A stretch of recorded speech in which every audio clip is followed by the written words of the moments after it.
6 বছর পর অনুষ্ঠিত বিএনপির বর্ধিত সভায় লন্ডন থেকে ভার্চুয়ালি যুক্ত হয়ে বক্তব্য রেখেছেন বিএনপির চেয়ারপারসন বেগম খালেদা জিয়া। তার বক্তব্যের মধ্য দিয়ে তিনি তার দল বিএনপির নেতাকর্মীদের উদ্দেশ্যে কি বার্তা দিয়েছেন এবং একই সাথে অভ্যুত্থানের শক্তিগুলোর প্রতি তার বার্তা কি ছিল সেটা আমরা বোঝার চেষ্টা করব। শুরুতে আমরা একটু তার বক্তব্যের গুরুত্বপূর্ণ অংশগুলো দেখে নিই। আপনাদের মাধ্যমে ছাত্র যুবক সহ দেশবাসীর কাছে আহ্বান রাখতে চাই, আসুন প্রতিহিংসা প্রতিশোধ নয়, পারস্পরিক ভালোবাসা ও ভ্রাতৃত্বের মাধ্যমে আমরা সকলে মিলে আমাদের প্রিয় মাতৃভূমিকে বাংলাদেশকে সত্যিকার অর্থেই একটি বাসযোগ্য উন্নত ও গণতান্ত্রিক রাষ্ট্রে পরিণত করি। ক্ষুদ্র সংকীর্ণতা ভুলে দেশ ও জাতির বৃহত্তর স্বার্থে কাজ করার আহ্বান জানিয়েছেন বিএনপি চেয়ারপারসন বেগম খালেদা জিয়া। তিনি বলেন, এখনো ফ্যাসিস্টের দোসররা এবং বাংলাদেশের শত্রুরা গণঅভ্যুত্থানের মাধ্যমে প্রাপ্ত অর্জনকে নস্যাৎ করার জন্য গভীর চক্রান্তে লিপ্ত রয়েছে। খালেদা জিয়া বলেন, ইস্পাত কঠিন ঐক্যের মাধ্যমে জনগণকে সঙ্গে নিয়ে এই চক্রান্তকে ব্যর্থ করে দিতে হবে। গণতান্ত্রিক বাংলাদেশ বিনির্মাণের জন্য আমাদের সকলকে একযোগে কাজ করতে হবে। দলকে আন্দোলন সংগ্রাম ও রাষ্ট্র পরিচালনায় নেতৃত্ব প্রদানে আরো ঐক্যবদ্ধ এবং সুসংহতভাবে গড়ে তুলি। দেশবাসীর প্রতি আহ্বান জানিয়ে বিএনপির চেয়ারপারসন বলেন, আপনাদের মাধ্যমে ছাত্র ও যুবক সহ দেশবাসীর কাছে আহ্বান জানাতে চাই, আসুন প্রতিহিংসা প্রতিশোধ নয়, পারস্পরিক ভালোবাসা ও ভ্রাতৃত্বের মাধ্যমে আমরা সবাই মিলে আমাদের প্রিয় মাতৃভূমি বাংলাদেশকে সত্যিকার অর্থে একটি বাসযোগ্য উন্নত ও গণতান্ত্রিক রাষ্ট্রে পরিণত করি। এখানে নতুন যে ছাত্র সংগঠন আগামীকাল আত্মপ্রকাশ করতে যাচ্ছে তাদের প্রতিও বেগম খালেদা জিয়ার একটা বার্তা রয়েছে, যেটা তিনি জনগণের মাধ্যমে তাদের কাছে পৌঁছে দিতে চেয়েছেন।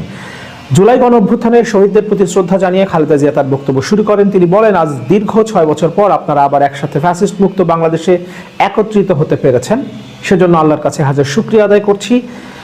দীর্ঘ ফ্যাসিবাদ বিরোধী সংগ্রামে যারা শহীদ হয়েছেন এবং সম্প্রতি জুলাই আগস্টের ফ্যাসিবাদী শাসকদের নির্মম ভয়াবহ দমন নীতির কারণে গণহত্যায় যারা শহীদ হয়েছেন তাদের প্রতি আমি শ্রদ্ধা জানাচ্ছি। যারা আহত হয়েছেন তাদের প্রতি জানাচ্ছি আন্তরিক সমবেদনা। আমি চিকিৎসার কারণে যুক্তরাজ্যে অবস্থান করলেও আমি সবসময় আপনাদের পাশেই আছি। বেগম খালেদা জিয়া তার দলের নেতাকর্মীদের উদ্দেশ্যে আরও কিছু বক্তব্য রেখেছেন, নিজেদেরকে সুসংহত করবার, দল গঠন করবার এবং তার অবর্তমানে অ্যাক্টিং চেয়ারম্যান তারেক রহমানের নেতৃত্বে এবং বাংলাদেশে তাদের দলের সর্বোচ্চ যে কমিটি রয়েছে স্ট্যান্ডিং কমিটি, সেই স্ট্যান্ডিং কমিটির নেতাদের নির্দেশ অনুযায়ী দলকে সংগঠিত করা, পাশাপাশি আগামী নির্বাচনের জন্য বিএনপিকে প্রস্তুত হবার দিক নির্দেশনাও তিনি দিয়েছেন। এখানে বেগম জিয়ার বক্তব্যে সবচেয়ে গুরুত্বপূর্ণ যে জায়গাটা সেটা হচ্ছে তিনি জনগণের মাধ্যমে ছাত্রদের কাছে একটা বার্তা দেওয়ার চেষ্টা করেছেন। পাশাপাশি গণঅভ্যুত্থানের অন্যান্য যে শক্তিগুলো রয়েছে, যুগপৎ আন্দোলনে বিএনপি এবং অন্যান্য আরো রাজনৈতিক দল লাগাতার লড়াই চালিয়ে গেছে শেখ হাসিনার ফ্যাসিস্ট রেজিমের বিরুদ্ধে এবং সবশেষ জুলাই আগস্ট অভ্যুত্থানে ছাত্ররা নেতৃত্ব দিয়েছেন এবং তাদের সাথে দেশের বিভিন্ন অংশ যুক্ত হয়েছেন। সেখানে রাজনৈতিক নেতৃত্ব ছিল, সেখানে রাজনৈতিক দলের নেতাকর্মীরা অংশ নিয়েছেন, সেখানে দেশের সাধারণ মানুষ, বিভিন্ন শ্রেণী পেশার মানুষ অংশ নিয়েছেন, ছিন্নমূল মানুষ পর্যন্ত সেখানে অংশ নিয়েছেন। ফলে সবার মাধ্যমে তিনি একটা বার্তা দেবার চেষ্টা করেছেন, সবার উদ্দেশ্যেই দেশকে গড়ে তোলার জন্য সবাইকে ঐক্যবদ্ধ থাকতে হবে। কিন্তু গত 6 মাসে 5 আগস্টের পর গত 6 মাসে আমরা সেই জায়গা থেকে অনেক দূরে সরে এসেছি। দলগুলো একে অন্যের প্রতি আক্রমণাত্মক হয়ে উঠছে, প্রতিনিয়ত এই আক্রমণটা বাড়ছে। বিএনপির 2 যুগেরও বেশি সময়ের মিত্র জামাত ইসলামের সাথে তাদের দূরত্ব তৈরি হয়েছে, একই সাথে অভ্যুত্থানের ছাত্র নেতৃত্ব তাদের সাথেও একটা দূরত্ব বিএনপির দেখা যাচ্ছে। অন্যান্য রাজনৈতিক দল যারা যুগপৎ লড়াইয়ে একই সাথে কাজ করেছে, বিএনপি এবং অন্যান্য রাজনৈতিক দল মিলে যুগপৎ আন্দোলনে যারা একসাথে কাজ করেছে তাদের মধ্যেও বিভেদ বিভাজন দেখা যাচ্ছে। বিভিন্ন জায়গায় লুটপাট, চাঁদাবাজি, দখলদারিত্বের সাথে বিএনপি তাদের নাম জড়িয়েছে। একই সাথে প্রশাসনের নিজেদের প্রভাব ধরে রাখবার জন্য বিএনপি, জামাত ইসলামের পাশাপাশি ছাত্ররাও নিজেদের একটা সিন্ডিকেট তৈরি করেছে। সবকিছু মিলিয়ে আমরা ঐক্যের জায়গা থেকে অনেক দূরে সরে গেছি এবং বিভিন্ন জায়গায় বিএনপি, জামাত ইসলামী, ছাত্রদের সাথে অন্যান্য রাজনৈতিক দল, অন্যান্য রাজনৈতিক শক্তির বিভেদ বিভাজন দেখা যাচ্ছে। বিভিন্ন জায়গায় বিভিন্ন পক্ষ অন্য পক্ষকে আক্রমণ করছে এবং তখন আবার নিজেরা একত্রিত হয়ে কোনো একটা পক্ষের বিরুদ্ধে দাঁড়িয়ে যাচ্ছে। এই পরিস্থিতি যদি চলতে থাকে তাহলে সত্যিকার অর্থেই পরাজিত শক্তি ফ্যাসিস্ট হাসিনা আবারও বাংলাদেশের রাজনীতিতে কলকাঠি নাড়তে শুরু করবে। যে আশঙ্কার কথা বেগম খালেদা জিয়া বলেছেন সে কথা আমরা অনেক আগে থেকেই বলছি। তবে বেগম জিয়া বাংলাদেশে এই মুহূর্তে সবচেয়ে বড় রাজনৈতিক দল বিএনপি চেয়ারপারসন, তার এই বক্তব্য অনুসরণ করে যদি বিএনপি অন্তত আগামী দিনে তাদের কর্মকাণ্ড নির্ধারণ করে, তাদের রাজনীতিটা নির্ধারণ করে, তাহলেও হয়তোবা আমরা এই পরিস্থিতি থেকে কিছুটা উত্তরণের দিকে যেতে পারবো। কারণ বিএনপি এই মুহূর্তে বাংলাদেশের সবচেয়ে বড় রাজনৈতিক দল।